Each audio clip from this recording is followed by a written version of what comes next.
दोस्तों आज की इस वीडियो में मैं आपको बताऊंगा जैन धर्म के बारे में। माना जाता है इंडिया में सबसे पुराने धर्मों में से एक जैन धर्म है। इवन ये धर्म बुद्धिज्म से भी पुराना है। दोस्तों इसमें जैन शब्द जिन शब्द से निकला है, जिसका मतलब होता है इंद्रियां यानी कि सेंसेस, यानी कि जो अपनी इंद्रियों पे काबू कर ले वो जैन कहलाता है। इस धर्म को शुरू करने वाले थे तीर्थंकर। यहाँ तीर्थंकर शब्द का मतलब है जैन धर्म में रिलीजियस लीडरशिप। जैसे अलग अलग धर्मों में अलग अलग लीडर्स होते हैं, उसी तरीके से ये एक लीडरशिप है। यानी इस धर्म के गुरु तीर्थंकर कहलाते हैं। माना जाता है कि इनमें कुल 24 मुख्य तीर्थंकर थे और सबसे पहले और सबसे इम्पोर्टेंट तीर्थंकर का नाम लिख लो, ऋषभ देव या ऋषभ नाथ। इनको दोनों नामों से बुलाया जाता है। हालांकि ऋषभ देव का वर्णन ऋग्वेद में भी मिलता है। वहीं इनके 22वें तीर्थंकर कहलाते हैं नेमिनाथ, जिनका जिक्र हमें ऋग्वेद में मिलता है। इन दोनों के अलावा 23वें तीर्थंकर पार्श्वनाथ बहुत इम्पोर्टेंट है, जो कि बनारस के राजा अश्वसेन के बेटे हैं। और इस चीज को नोट कर लेना कि इन्हीं की टीचिंग्स जैन धर्म का मुख्य आधार है। यानी इस धर्म का प्रचार प्रसार इन्हीं से शुरू हुआ, पार्श्वनाथ जी से। इन सभी तीर्थंकरों को रिप्रेजेंट करने के लिए इनके अपने चिन्ह यानी कि एम्बलम होते हैं। जैसे सबसे पहले ऋषभ देव जी का जो एम्बलम है वो बुल है। वहीं पार्श्वनाथ जी का एम्बलम स्नेक है। उनके सर पे स्नेक इस तरीके से बने होते हैं। और सबसे इम्पोर्टेंट इस धर्म के आखिरी तीर्थंकर का नाम नोट कर लीजिए, वो है वर्धमान महावीर। आपने कई जगहों पर वर्धमान महावीर का नाम सुना होगा। कई जगहों पे इनके नाम की लाइब्रेरीज बनी हुई है, तो कई जगह पे यूनिवर्सिटीज भी बनी हुई है। इन्हें जैन धर्म का मुख्य चेहरा कहा जा सकता है। ये सभी तीर्थंकरों में एक बात कॉमन थी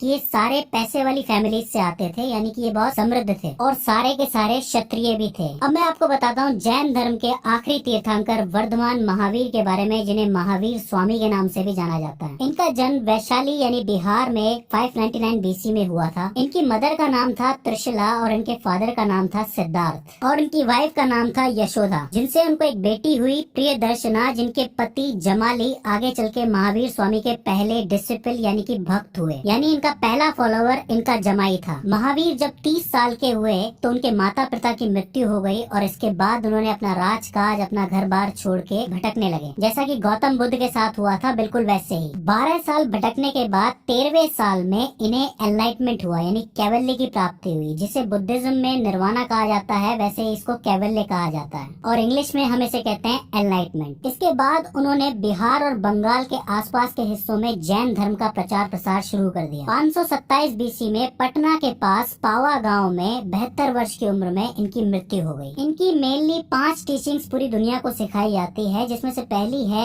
अहिंसा यानी कि नॉन वायलेंस। आपने देखा होगा जैन मंदिर में ऊपर अहिंसा परमो धर्म लिखा होता है। इसके बाद आती है टीचिंग नॉन लाइन, जिसका मतलब है कभी झूठ नहीं बोलना। और इसके बाद आती है नॉन स्टीलिंग, यानी कि किसी के भी सामान को अपने पास नहीं रखना। इसके बाद जो टीचिंग है वो है नॉन पोजेशन, यानी कि हमें बेमतलब में चीजों का संग्रह नहीं करना चाहिए। और जो 5वीं टीचिंग है वो है ब्रह्मचर्य की टीचिंग। इसके बाद आते हैं 3 जूल्स ऑफ जैनिज्म, जिसे हम कहते हैं त्रिरत्न, जिसमें है राइट फेथ, राइट नॉलेज और राइट कंडक्ट। ये 3 ऐसी चीजें होती हैं जिससे एक इंसान को निर्वाणा की प्राप्ति हो सकती है। यानी कि मोक्ष की प्राप्ति के लिए आपको ये 3 चीजें करनी चाहिए। जैसा कि हम जानते हैं कि बुद्धिज्म और जैनिज्म दोनों ही ईश्वर में भरोसा नहीं रखते हैं। यह लोग जीव आत्मा को यानी कि इंडिविजुअलिटी को मानते हैं, लेकिन परमात्मा को नहीं मानते हैं। जैसा हमारे वेदों में बताया गया है कि परमात्मा यानी कि सुप्रीम सोल होती है, उस तरीके से ये लोग इस कॉन्सेप्ट को नहीं मानते। जैन फिलॉसफी वेदों की अथॉरिटी को नकारती है, यानी इनकी फिलॉसफी किसी भी टाइप के क्रिएटर को नहीं मानती है। महावीर स्वामी का ये मानना था कि कोई भी व्यक्ति, कोई भी इंडिविजुअल अपने अच्छे कर्मों और अपनी अच्छी जीवन शैली से, चाहे वो किसी भी कास्ट का हो, निर्वाणा प्राप्त कर सकता है। और इस तरीके से जैनिज्म ने सबसे पहले कास्ट सिस्टम को खंडित किया, यानी कि कास्ट सिस्टम को रिजेक्ट किया। पहले क्या होता था कि कर्मों के आधार पर कास्ट को नापा जाता था, जैसे कि जिस तरीके का कर्म उस तरीके की कास्ट। लेकिन जब से बर्थ के आधार पर लोगों को बांटे जाने लगा, यानी कि जन्म के आधार पर, तभी से जैन फिलॉसफी की शुरुआत हुई। तभी से इन्होंने अपने कॉन्सेप्ट्स बनाए और इन्होंने वैदिक बातों को रिजेक्ट कर दिया। जिस तरह हर धर्म का अपना एक मुख्य पवित्र स्थान होता है, जैसे कि मक्का मदीना मुस्लिमों का होता है, उसी तरीके से जैनिज्म का जो पवित्र स्थान है वो संवेद शिखर कहलाता है। उस वक्त जैन धर्म बहुत ही पॉपुलर था दोस्तों, लेकिन एक बात ये थी कि ये बहुत कठोर था। जैसे कि दिगंबर जैन कपड़े नहीं पहनते, ऐसा आपने देखा होगा, और खाना पीना छोड़ना भी एक फैक्ट है। इन सब कारणों की वजह से ये धर्म इंटरनेशनल इंटरनेशनली इतना ग्रो नहीं कर पाया जितना बुद्धिज्म ने किया। बाद में जाकर जैन धर्म दो वर्गों में बट गया था, एक थे दिगंबर और एक थे श्वेतांबर। दिगंबर के बारे में मैंने आपको बताया कि वह कपड़े नहीं पहनते थे, वहीं श्वेतांबर हमेशा श्वेत कपड़े पहनते थे। दोस्तों ये सभी 24 तीर्थंकरों के नाम है और इनके आगे इनके